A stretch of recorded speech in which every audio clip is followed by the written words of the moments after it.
You betcha. Glad to have you here. Welcome to the program. Great radio stations across the land. Newsmax TV, iHeartRadio, JoePags.com. It is the Joe Pags Show for a Monday.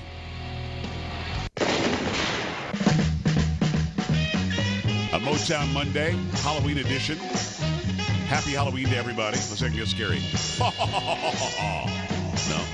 Not scary? Okay. Carrie off again today. She is proving once again. And Polo and I were talking about this before the show. Proving once again doesn't care about the people. I'm pretty sure that's what she's proving. Polo, we did agree to that, right? I'm not going to comment. So on you're that. saying yes. So you're agreeing. Okay, good. I'm not going to comment. I on appreciate that. Carrie, he actually started the conversation. She'll be back tomorrow, and well, there's just a lot going on. There is a ton going on. Bottom of this hour, it'll be Dana Perino, her own self. She's got a brand new book. Let me tell you about Jasper. It's about her dog, but it's also about how we can possibly come together and talk about stuff other than politics. We had the interview set up for last week. She had the wrong number. I had the wrong number. Somebody had the wrong number. But we've got to go in today, and we'll have her on today. Little stuffed up. It's that time in Texas. Polo, is this when the cedar starts coming out? Because my nose is going nuts. Probably. Sounds like it. It probably is. It's going to actually be a fun show. It's going to be a fun show. It is. Well, you probably will have to do a lot of it. It's actually mountain juniper that for some reason we call mountain cedar in this part of Texas, south central Texas. It's not indigenous of this area, but for some reason back in the day, some dork brought some of these plants here, and it makes us all go nuts. So that's I'm working with that a little bit. A fair warning, I've got a Pags parody today called Nasty Woman. I got that for you. And we'll also have Mark Skelton's got a great song called Lock Her Up. So a lot has happened since Friday. Now, we talked about it on Friday. I talked about it a lot more on my weekend show, The Weekend with Joe Pags, aptly named. And it just every single second, it appears that something new is coming out. And we talked about it initially, that if the FBI director, James Comey, is going to reopen or continue the case, or whatever the proper terminology is, against Hillary Clinton or into Hillary Clinton's server, boy, there's got to be a lot there. There's got to be a ton there, or else he wouldn't do it. It just, politically speaking, it's a death knell for him. And maybe even more than just politically. It is not the thing that he wants to do. Trust me when I say that. He could have done it in July. In July, he could have recommended charges or indictment or a grand jury or something into the fact that the Secretary of State of the United States of America purposely and intentionally had her own private server. But in July, I think July 7th, something like that, James Comey gets to the microphone for 13 minutes, tells us why Hillary Clinton is guilty, and then decides to not recommend charges against the former Secretary of State, the now Democratic nominee for President of the United States. And we all went, what the heck is going on there? I mean, he just laid out the entire case, but then isn't bringing charges or isn't suggesting them.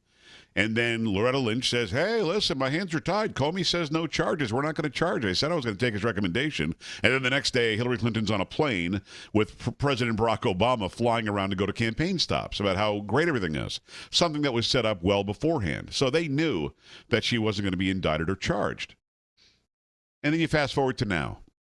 Somehow, in the middle here, Anthony D. Weiner, the husband, now estranged husband of Huma Abedin, or Abedin, whatever, he'd sexted before, then ran for New York City mayor and almost won, or it looked like he had a chance anyway.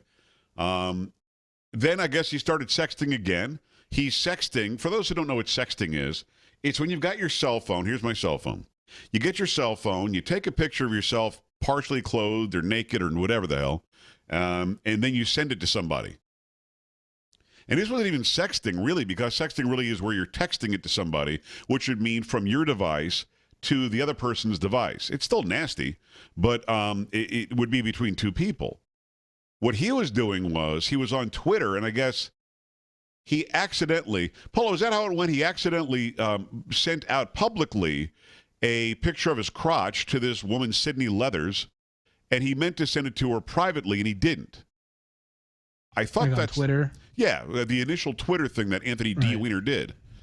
And then he claimed that his Twitter account had been hacked, and he didn't really do it, and somebody else did it, and then he admitted it, And then he and his wife were going to make up. And then his wife got pregnant. See how happy we are? We got pregnant together. And she continued to be a very, very close confidant of Hillary Clinton. She's been a close confidant since the Clinton White House. And here's somebody who is basically her right hand that is now not on the trail, not on the campaign trail. And you wonder, well, what does Anthony Weiner have to do with Hillary Clinton? Well, here are the allegations. Anthony D. Weiner, his middle name is David, so we have to say the D because it's kind of funny anyway. Anthony D. Weiner and Huma Abedin, whatever, were sharing devices, allegedly. Allegedly, she, while being questioned, in this investigation, said that she turned over all the devices that they had. Turns out not so much. Because Anthony D. Weiner turned over some devices while the FBI investigates whether he sexted or sent these nasty pictures to a 15-year-old girl, which is a federal crime. So they got all these devices, and on the devices they found some emails. Now, on Thursday or Friday, I guess Friday when this first broke, we're hearing some emails that could be pertinent to the case. So we're looking back into the case, is what Comey had to say.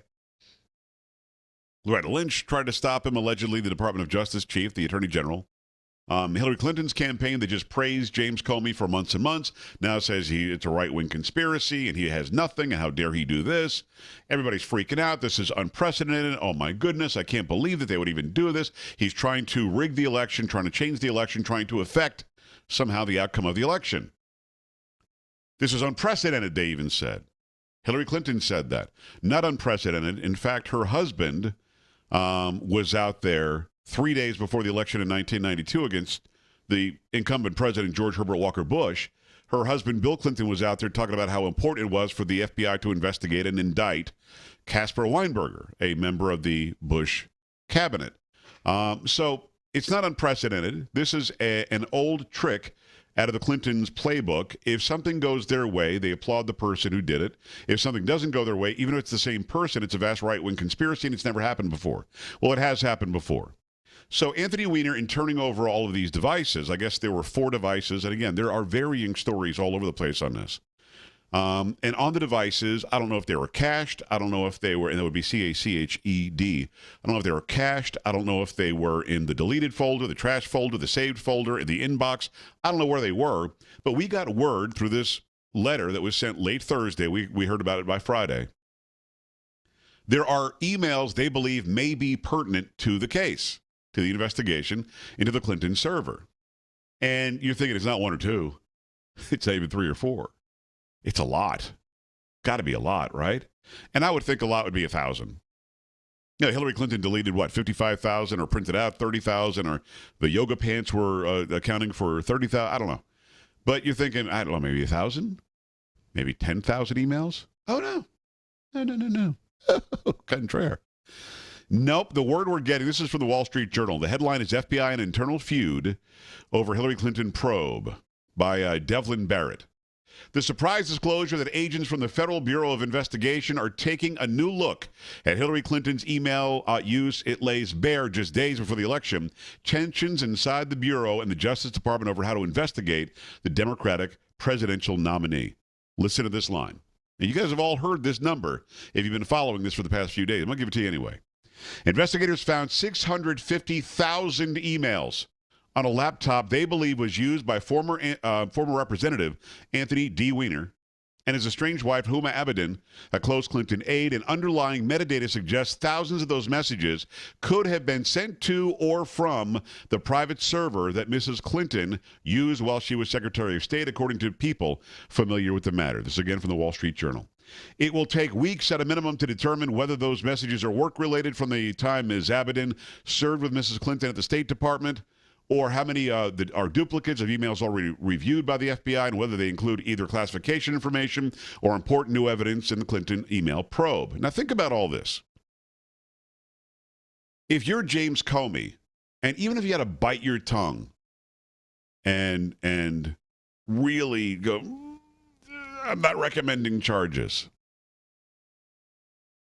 you will have done that to the delight of your boss, Loretta Lynch, the Department of Justice, of her boss, President Barack Obama, of her could-be next boss, who's already announced that she would be the AG under her too, Hillary Clinton. Everybody's happy with James Comey, even though he's like, damn it, I have to do what they need me to do here.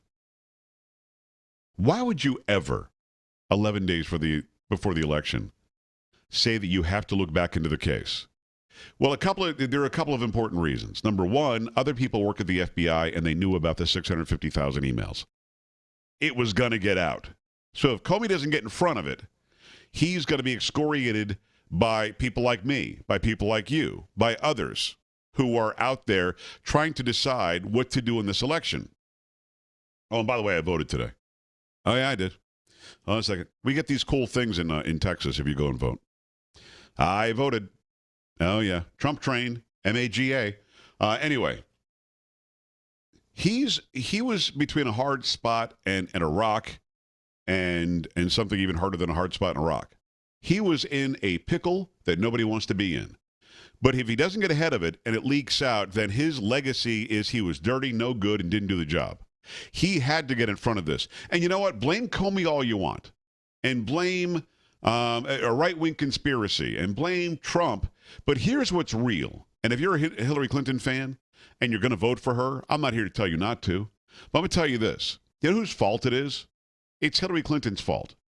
It's the fault of her because she set up a secret private server, because she didn't want the public to be able to see what she was doing as somebody who worked for us, the public, whether it was pay to play or any number of other reasons. She was hiding it for a reason. Obama was emailing her on it, so he knew about it. Huma worked as her right hand and emailed her on it constantly, so she's in on it. Cheryl Mills, the same thing. The only person to blame, if you're Hillary Clinton, is that person staring back at you in the mirror. Nobody else. Donna Brazile, by the way, when we come back, we'll get into this. Donna Brazile is out at CNN. You heard the allegations that she shared a question. Now it turns out she might have shared even more. And where did she get it? Now keep in mind, I'm friends with Roland Martin. And I contacted him today. I'll tell you what he had to say, what CNN had to say, and the fact that she's out of a job as a pundit now because of all of this. We'll get into that when we come back. Dana Perino at the bottom. A lot going on today on the Joe Pags Show. 1-800-383-9624, joepags.com. Stay here.